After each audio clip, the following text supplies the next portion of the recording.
Good morning, traders. Welcome to the Phoenix Blue morning update for Monday, the 4th of April. I'm Tom Colley, and I'll be taking you through the markets and the news for today.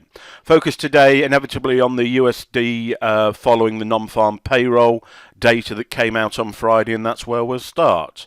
Okay, here we are, non-farm employment change, forecast at 206,000, came in at 215,000, so substantially above forecast. Perhaps more significantly, the average hourly earnings came in at 0.3 above a forecast of 0.2. Why are these potentially more significant?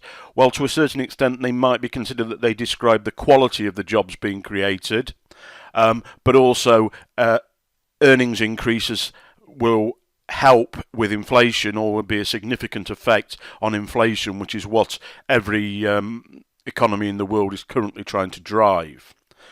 We also had the employment rate, which actually rose slightly from 4.9 to 5. We don't see that as being quite as significant, simply because if you see this chart here, this is a chart of the unemployment rate, and if you see from the 2010 peak, we've had a consistent drop, and we're not a long way from pre-credit crunch figures at this level. So for that reason, that figure, we don't interpret it particularly negative as much as we do the positive figures that came out of there. Okay, before we move on, the news for today. Well, Chinese bank holiday, so we won't be looking at the Chinese market this morning. We've already had some news in overnight. Building approvals on the Aussie significantly above expectation, but retail sales really significantly below expectation there. That's going to be negative for the Aussie. This morning, 9:30, we've got construction PMI from Britain. Then overnight tonight, we've got the Aussie trade balance, the cash rate, and the RBA rate statement. So obviously, what we're seeing, we will see this morning, or in the coming morning, or overnight, in respect to the Aussie here, and combined with what there, hopefully will give us some significant bias ahead for the rest of the week on the Aussie. Okay. Over to Asia. Well, the only market we're going to talk about is the Nikkei 225, the Japanese equities this morning. We had a huge bullish day on Friday. Overnight, we've had a less bullish day, but we've still got an open and a close below Friday's low. So still very much bearish, but it looks like there's some buying pressure in the market trying to bring that bearish move to a halt. Over on the US dollar, well, what we saw on Friday following the non-farm data was the bearish, well, the week that had been really strongly bearish all week on the US dollar. We saw a bit of strength coming back in and price holding around this significant trend line level support that we're looking at the moment. If we see a break below that, we have another level below that, which we still see as overall longer term dollar bullish. Even if that was to break, we have another level here, which is the 618 fib of the move from May 2014 through to the high here, which was the huge bullish move through the second half of 2014 in the dollar. The 618 pullback would still only be a minimum level of pullback from that whole move. So with price still above that level, a longer term bias could still remain bullish the US dollar, bearing in mind we still have the monetary policy divergence in place that we've talked about on many occasions. Just to qualify that 618 level, here's the monthly on the dollar index. This is the level we're talking about. We can see we've got support and resistance through here, significant level. This is the lows of that move, so we are only talking about a 618 pullback of that move. So as I said, that would still allow us to remain longer term bullish on the US dollar.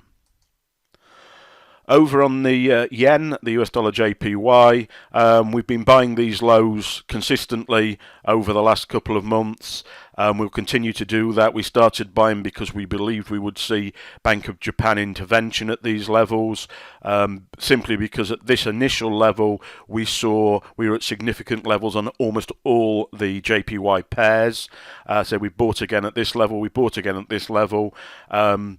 We believe that Bank of Japan will intervene in again at this level. However, we also have a technical level now, so at around 111, we have an entry already in place to take that long. We're looking for T2 targets at the top towards the top of the range here. Okay, over on the euro, this is the weekly level, the weekly chart. We have a really significant level through here that price reached up to prior to the non-farm payroll figures on Friday. We'll be looking for an opportunity for a retest of this level, potentially to trade short. If we were to see a break and close above this level, then we would have to review our bias on the euro. Over on the Swissy, again, we're around a significant level. We've got a level here marked on the chart. We've got an order in place here, really good level through here, a developing channel. We believe if this level weren't to hold, we also think the corresponding level on the dollar index would also break. So effectively in doing that, we're trading what we're seeing on the dollar index at the same time. Okay, over to commodities. Well, we've had this trade in place for several weeks now. We've had a Kotick Stream short signal at these highs here, this being the weekly chart. We've got an order in place around 1190. We still see that as a significant level, and we'll be looking for price to come down before going on to higher targets. We've got a target of about 1330 on our T2 on that. Recent events and uncertainty have meant that we've had somewhat of a ranging area through here, but we still believe we're going to get that pullback based on our Kotick Stream short signal down to the level of about 190. Another trade we're looking at, we've had another Kotick Stream short signal at these highs here, is silver. We've taken trades already short here, taking profits from silver. We're now looking for a retest of this level here, and if you were to look at that on a weekly, that's a truly significant level. We've also got confluence with a trend line here, so with orders in place around 15.15 to trade short. Relatively large target. Our target here is the next fib level. Our stop is the next fib level. We do like to use larger targets on commodities because they tend not to respond quite as precisely. T1 profits at this level will take profits off the table and half our risk, and then T2 profits down to this level, or potentially even lower based on the COT signal that we've seen. Okay, so that's Monday for you.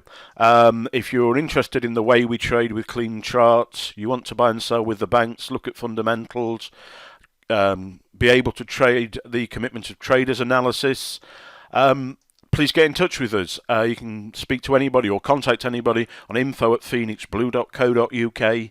If you have any questions about this specific video, I'm at tom@phoenixblue.co.uk. Okay, thank you for listening. Have a successful trading week, and we'll speak to you again in the morning. Take care. Bye now.